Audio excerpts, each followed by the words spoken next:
దావీదు సంకీర్తనలు 50వ శరణం అండి. ఇప్పుడు చదువుకున్నటువంటి వాక్యము, ఈ వాక్యము నన్ను బ్రతికించి ఉన్నది, నా బాధలో ఇదే నాకు నెమ్మది కలిగించుచున్నది. చిన్న ప్రార్థన చేసుకుందాం. ప్రేమ నమ్మకము గల ప్రభువా, మీకు వందనములు స్తోత్రములు ప్రభువా.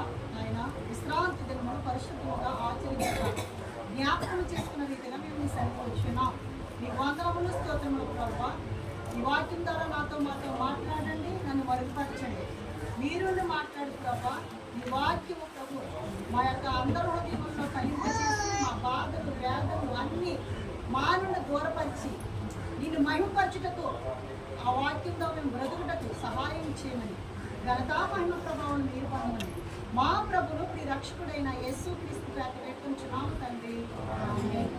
ప్రియ సంగమా, ఇక్కడ మనం చూసినట్లయితే దేవుని వాక్యం మనకి ఏమని బోధిస్తుంది అంటే, నీ వాక్యం నన్ను బ్రతికించి ఉన్నది, నా బాధలో ఇదే నాకు నెమ్మది కలిగించుతున్నది.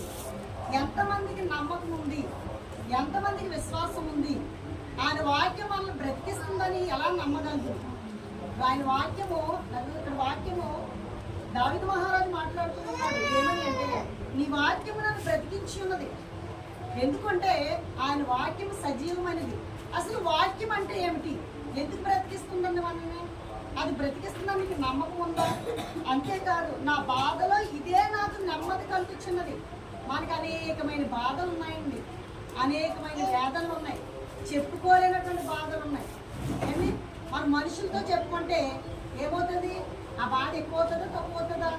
మరీ ఎక్కువ అవుతుంది. ఎందుకంటే మనుషులతో మనం బాధలు చెప్పుకుంటే ఈ మనుషులు ఏం చేస్తూ ఉంటారంటే, ఏం చేస్తారండి మరొకరికి అది ఏం చేస్తారు? పాస్ చేస్తూ ఉంటారు అనమాట. అంటే దాన్ని వ్యాపిస్తూ ఉంటారు అన్నమాట. అంటే ఏమవుతుందంటే అది ఒకరికి అది పాస్ అయిపోతూ ఉంటుందండి. అంటే వ్యాపించేస్తూ ఉంటారు. మనుషులతో మనం చెప్పుకోకూడదండి. ఆయన వాక్యము మనల్ని బ్రతికిస్తుంది.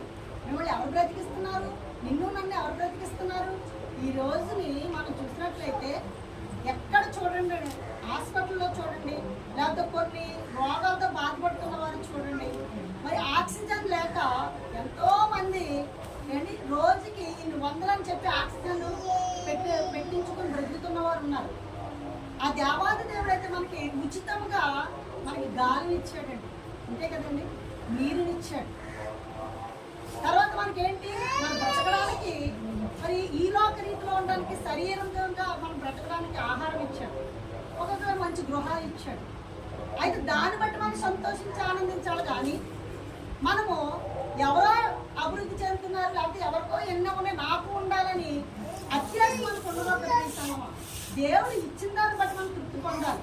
ఇక్కడ దావీదు మహారాజు అంటున్నాడు, నీ వాక్యం నన్ను బ్రతికించాను, నన్ను బ్రతికిస్తుంది. ఆయన ఎందుకు బ్రతికిస్తుంది అని మనం ఒక ఆలోచన చేస్తే, ఆయన వాక్యం సజీవమైనదటండి, బలము గలదట. ఈ వాక్యము సజీవము గలదై, బలము గలదై, రెండంచుల ఖడ్గము కలిగిన వాడిగా ఉండి ప్రాణాత్మలను, కీళ్లను, మూలుగులను విభజించినంత మట్టుకు తూర్చు. జాగ్రత్తగా ఆలోచించాలి. ప్రాణాత్మలనంట, కీళ్ళంట, మూలులనంట విభజించినంత మట్టుకు తూర్చు. హృదయం యొక్క తలంపులను, ఆలోచనలను శోధించుతున్నది. ఈసారి చెప్పండి, ఆయన వాక్యం మనం బ్రతికిస్తుందా లేదా? ఎందుకంటే రెండంచులు గల ఖడ్గమంట. రెండంచులు ఖడ్గం అంటే చాలా పొద్దునైంది. అంటే రెండంచులు గల ఖడ్గం అని దేవుడు ఎందుకు చెప్పాడంటే, వాక్యం బోధించిన వారే గొప్పవారు కాదండి. జాగ్రత్త ఆలోచించాలి. బోధించిన వారికి వాక్యము నరుకుతూ ఉంటుంది, విన్నవారికి నరుకుతూ ఉంటుందండి. వాక్యం రెండంచులు గల ఖడ్గం అంటే బోధించిన వారికి సంబంధించి ఉంటుంది, విన్నవారికి సంబంధించి ఉంటుంది. బోధించిన వారిని బ్రతికిస్తుంది, విన్నవారిని బ్రతికిస్తుందండి దేవుని వాక్యం. అంటే బోధించిన వారికి బుద్ధి చెప్తుంది, విన్నవారికి బుద్ధి చెప్తుంది. బోధించిన వారి ప్రవర్తన సరి చేసుకోవడానికి ఉపయోగపడుతుంది, విన్నవారి యొక్క ప్రవర్తన సరి చేసుకోవడానికి ఉపయోగపడుతుంది. అందుకని దేవుని వాక్యము రెండంచుల ఖడ్గము. ఈ ఖడ్గానికి ఏముందంటే సజీవం ఉంది వాక్యానికి. అందుకని దేవుని వాక్యము సజీవము గలదై, బలము గలదై. సజీవము ఉన్నవాడే బలం ఉంటాడండి. చనిపోయిన వాడిలో బలం ఉంటుందో చెప్పండి? చనిపోయిన డెడ్ బాడీ బొరువు ఎక్కింది తప్ప బలం ఉండదు.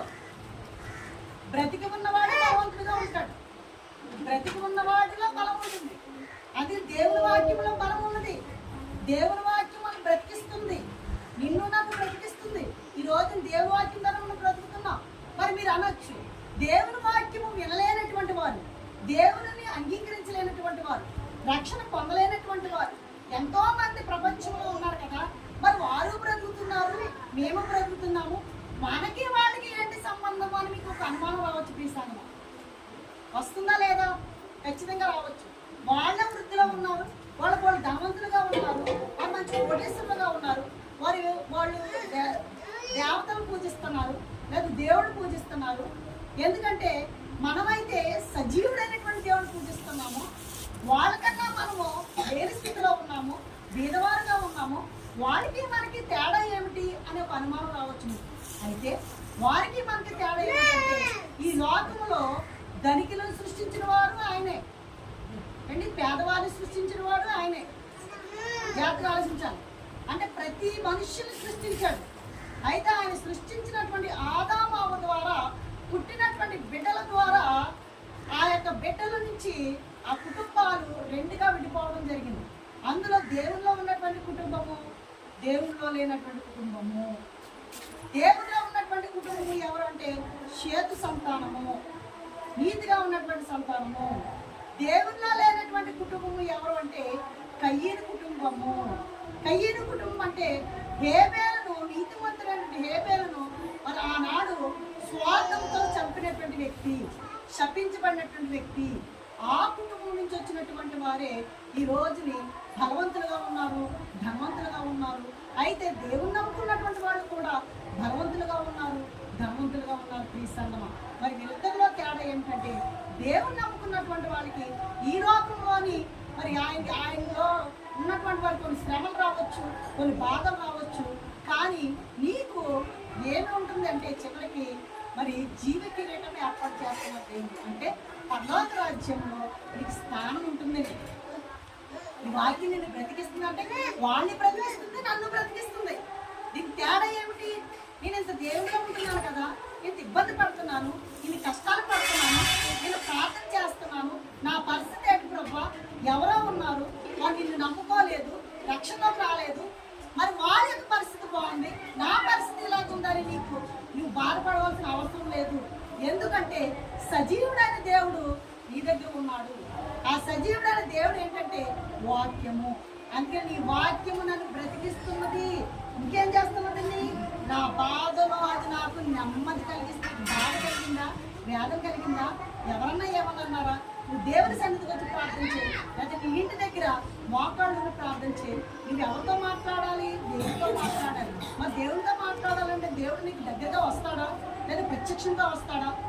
ఆనాటి కాలంలో అయితే అబ్రహాంతో మాట్లాడాడు, ఇస్సాకుతో మాట్లాడాడు, యాకోబుతో మాట్లాడాడు. మరి ఈ రోజున ఎలా మాట్లాడుతున్నాడు దేవుడు అంటే, ఆనాడు మరి యెహోవా దేవుడు మాట్లాడేవాడండి.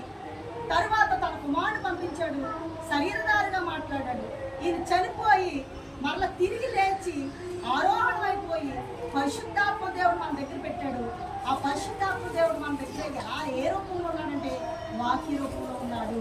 అందుకని యోహాను సువార్త 1వ అధ్యాయము 1వ వచనము, ఆదియందు వాక్యము ఉండెను, వాక్యము దేవుని యొద్ద ఉండెను, వాక్యము దేవుని యొద్ద ఉండెను. చూసారండి, ఆదియందు వాక్యం ఉండెను.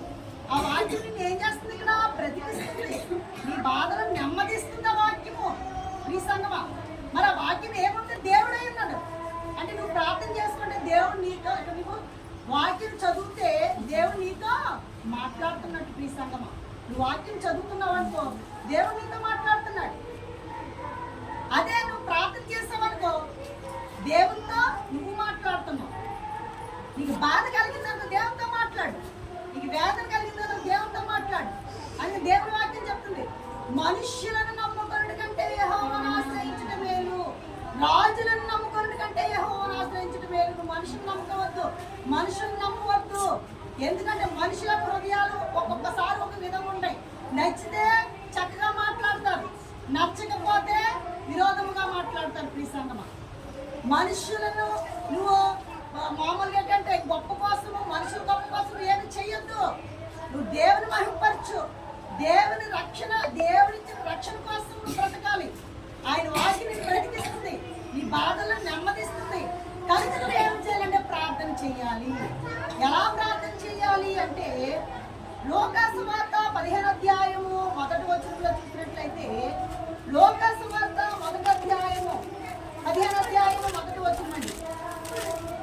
చదవమ్మా.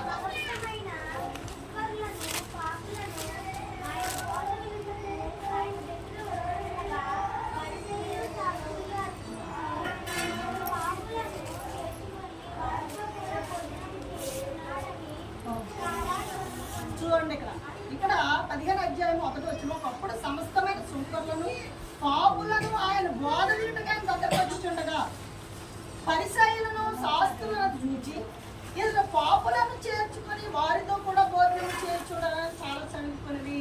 అంటే ఇది అప్పట్లో శాస్త్రులు పరిసయ్యులు గొప్పవారు. మరి ఇప్పుడు గొప్పవారు ఎవరు అంటే చాలా సంఘాలు ఉన్నాయి. పెద్ద పెద్ద సంఘాలు ఉన్నాయి, గొప్ప గొప్ప మినిస్ట్రీలు ఉన్నాయి. ఆ మినిస్ట్రీలో గొప్ప గొప్ప ధనవంతులు ఉన్నారు. ఇటువంటి వారు అందరూ కూడా ముందుగా మేము క్రైస్తవులం కదా, మేము దేవుని నమ్ముకున్న వారం కదా అండి, మేము ముందున్న వారం కదా అని చాలా మంది ముందు ఉంటారు. కానీ శాస్త్ర పరిచయలు మరి యేసు ప్రభువు వారు అక్కడ శాస్త్ర పరిచయం చేర్చుకోలేదండి. ఎవరు చేర్చుకున్నారు? సుంకరులను, పాపులను. ఎవరైతే పాపం చేశారో, ఎవరైతే వెనుకబడి ఉండిపోయారో అటువంటి వారితో భోజనం చేస్తే అప్పుడు చదువుకున్నారండి. ఇప్పుడు కూడా అంతే. ఈ సంఘాల్లో పేదవారు ఏంటి, తప్పు చేసిన వారు, లేనటువంటి వారు, లేకపోతే ఒక త్రాగుతున్నటువంటి వారు, లేదా ఒక వ్యభిచారం చేస్తున్నటువంటి వారు, ఇటువంటి వారు సంఘాల్లోకి వచ్చినప్పుడు ముందు ఏ తప్పు చేయకుండా ధనవంతులుగా ఉండి పూర్వ క్రైస్తవులు ఉన్నటువంటి వారు వీళ్ళు ఏం చేస్తున్నారంటే సంఘాల్లో కూడా చాలా చిన్న చూపు చూస్తున్నారు. ఈ సంఘం యేసు ప్రభు వారు ధనవంతుల కోసము కాదు అండి, రక్షణ తీసేసుకుని మేము పర్వాలేదు అనుకున్న కోసం కాదండి, పాపుల కోసమే వచ్చాడండి. పాపం చేసినటువంటి వారు. అలాగని దేవుణ్ణి నమ్ముకున్నాక పాపం చేయమని కాదు, మనం పాపం విడిచిపెట్టి ఆయన దగ్గరికి వస్తే ఆయన మనతో పాటు ఏం చేస్తారండి, కలిసి భోజనం చేస్తారు. ఆయనే మనం బ్రతికిస్తున్నాడు క్రీస్తు. కానీ మిగతా వారు చదువుకుంటూ ఉన్నారు. సంఘాలు ఈ రోజు చాలా విడిపోవడానికి కారణం ఏంటంటే ముందున్నటువంటి పూర్వీకులందరూనేమో పూర్వ క్రైస్తవులేమో తర్వాత వచ్చినటువంటి వాళ్ళు చదువుకోవడము. ఎక్కడ చూడండి ఐక్యత లేదండి, ఎక్కడ చూడండి శాంతి సమాధానం లేదు. ఎక్కడ చూసినా చాలా మంది మరి క్రైస్తవులు అనేటువంటి వారే వారి సమాజ మందిరాల్లో అధికారాలు కోరుకున్న వారు ఉన్నారండి, ప్రెసిడెంట్ పదవులు కోరుకున్న వారు ఉన్నారండి, ప్రెసిడెంట్ పదవులు కోరుకున్న వారు ఉన్నారండి. బైబిల్లో కూడా యేసు ప్రభు వారి యొక్క శిష్యుడు యోధ, ఇస్కరియోతు యోధ, ఆయన ప్రెసిడెంట్ డబ్బులు కోరుకున్నాడు. అంటే డబ్బులు సంచి ఆయన దగ్గర ఉండేది. అది ఉండడం వల్ల అత్యాసపరుడైపోయాడు. డబ్బు ఎప్పుడు కూడా మనల్ని ఏం చేస్తుంది, త్రోవ కప్పించేస్తుందండి ధనం. అందుకనే యేసు ప్రభు వారిని అక్కడ అప్పగించడం జరిగింది. తను పాపం చేశాడు, చిన్న పూడి పెట్టుకున్నాడు. అంటే ధనం అనేది మనకి పాపాలకే మనకి ఏం చేస్తుంది, చోటు ఇచ్చేస్తూ ఉంటుంది. కనుక అత్యాస మనకు ఉండకూడదు. కనుక మనము ఇతరులు ఎవరు వచ్చినా వారు పాపం చేసిన వారు అయినా, పాపం అంటే అందరం పాపులమే. కానీ మరి పాపం అంటే ఏమిటి అంటే మనం చూసినట్లయితే ఇప్పుడు మనం తెలుసుండి చేస్తాం అన్నమాట. ఒక త్రాగు విషయంలో అవనండి, లేదా పరాస్త్రీని మోహించడం అవనండి, లేదా పరాయి పురుషుని మోహించడం అవనండి, లేకపోతే ఇతరులని మనం మనసులో వాళ్ళు ద్వేషించడం అవనండి. ఇక్కడ శాస్త్రుల పరిశీలన చదువుకున్నారు. దేవుడికి అది నచ్చలేదు. ఈ సంఘమా మన సంఘంలో కూడా ఎవరైనా సరే తప్పు చేసిన వారు వస్తే వారిని మనం ఏం చేయాలి, ఆదరించాలి, దేవుళ్ళు నడిపించాలి. ఆ తప్పును ఏం చేయాలండి, విడిచిపెట్టుకునేలా మనం ప్రార్థన చేయాలి. అటువంటి ప్రార్థన ఏం చేస్తే మనం బ్రతికిస్తుంది, మన బాధలలో వేదనలో అది ఏం చేస్తుంది, మనల్ని తప్పిస్తుంది. కనుక ఈ సంఘమా మనము మరి ప్రార్థన అనేది ఎలా ఉండాలి అంటే దేవునికి అంగీకారంగా ఉండాలి. కొన్ని ప్రార్థనలు మనం చూద్దాము. మరి మొదటి దశలోనికై రాసిన పత్రిక 5వ అధ్యాయం 16వ వచనంలో చూసినట్లయితే, మొదటి దశలోనికై రాసిన పత్రిక 5వ అధ్యాయం 16వ వచనం అండి.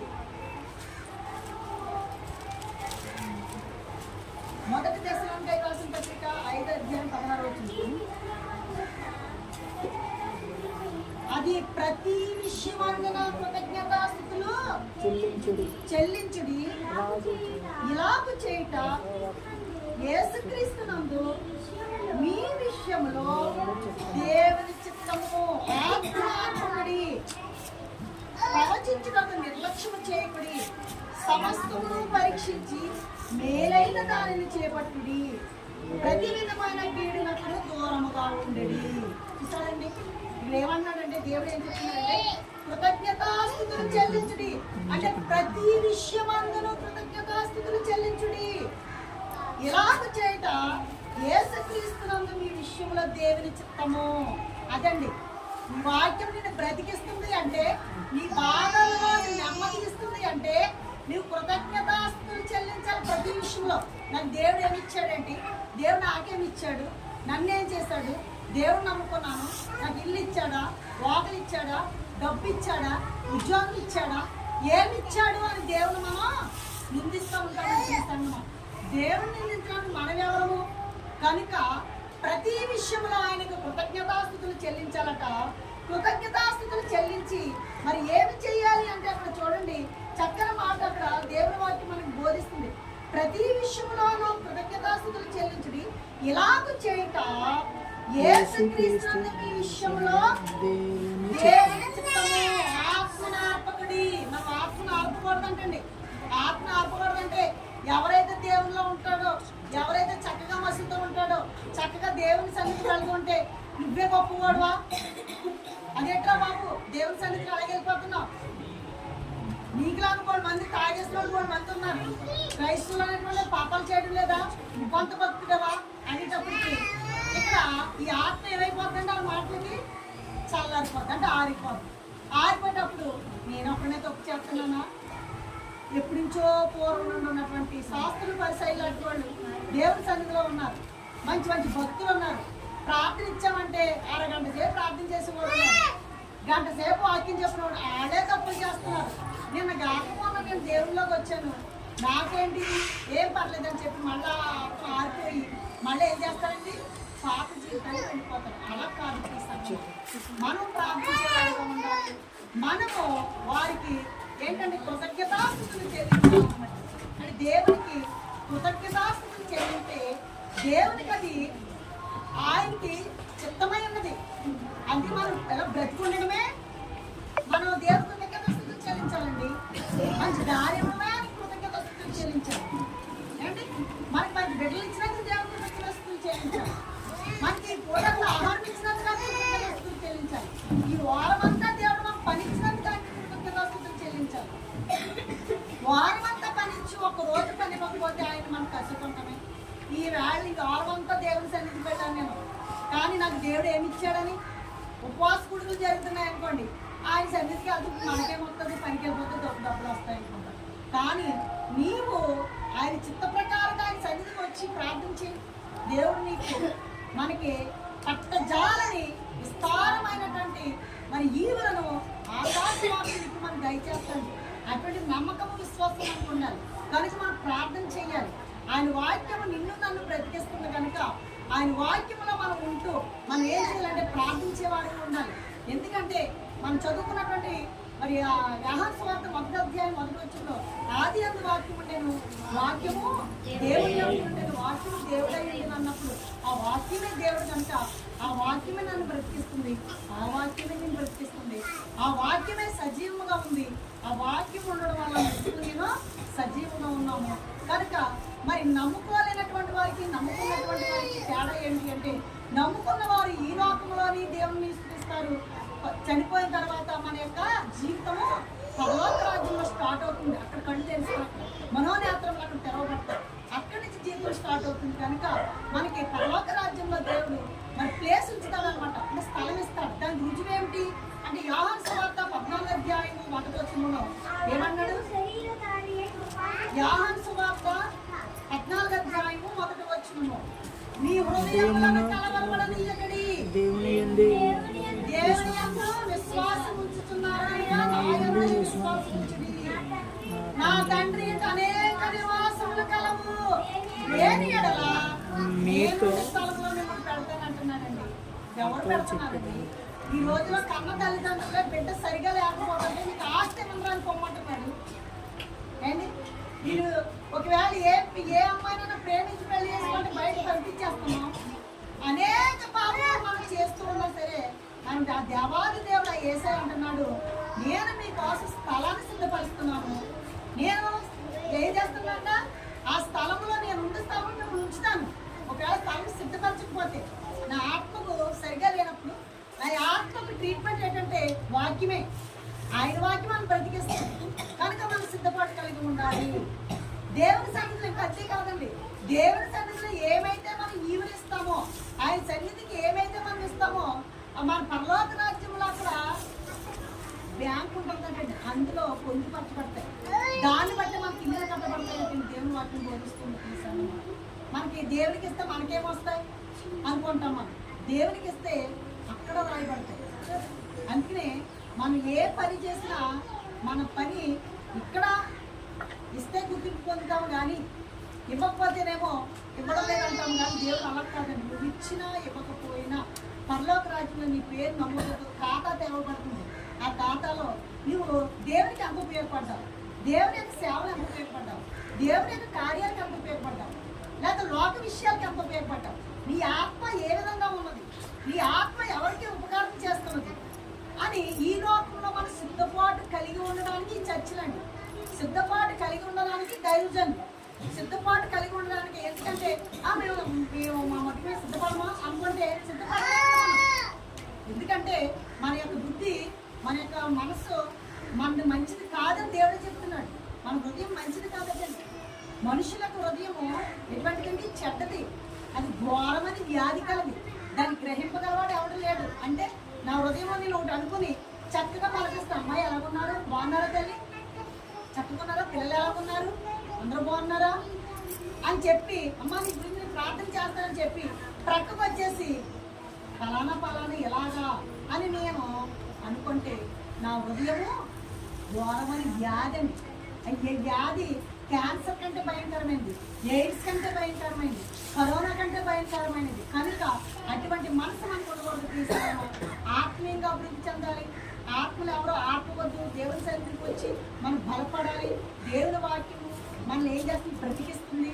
అనేక బాధల నుండి, వ్యాధుల నుండి మనం తప్పిస్తుంది. కనుక నువ్వు నేను ఎందుకు వస్తున్నామంటే ఆయన సన్నిధిలో చేరి మరి ఆయన ప్రార్థించుకుంటే మన హృదయము లేదా మన ఆత్మ బలపడడానికి, ఆయనలో జీవించడానికి, సజీవంగా వాక్యమును మనం అనుసరించడానికి, దేవుని వాక్యంలో జీవించడానికి, పరిశుద్ధాత్మ దేవుడు మన అందరిలో నివసించడానికి ఉపయోగపడుతుంది. కనుక దేవుని సన్నిధికి మనం మరి విశ్రాంతి దినమును పరిశుద్ధంగా ఆచరించడానికి మనం అందరం చేరి ఉన్నాం. కనుక మరి ఈ వాక్యము మన హృదయాల్లో ప్రతిఫలించుకునేలాగా పరిశుద్ధాత్మ దేవుడు మన అందరినీ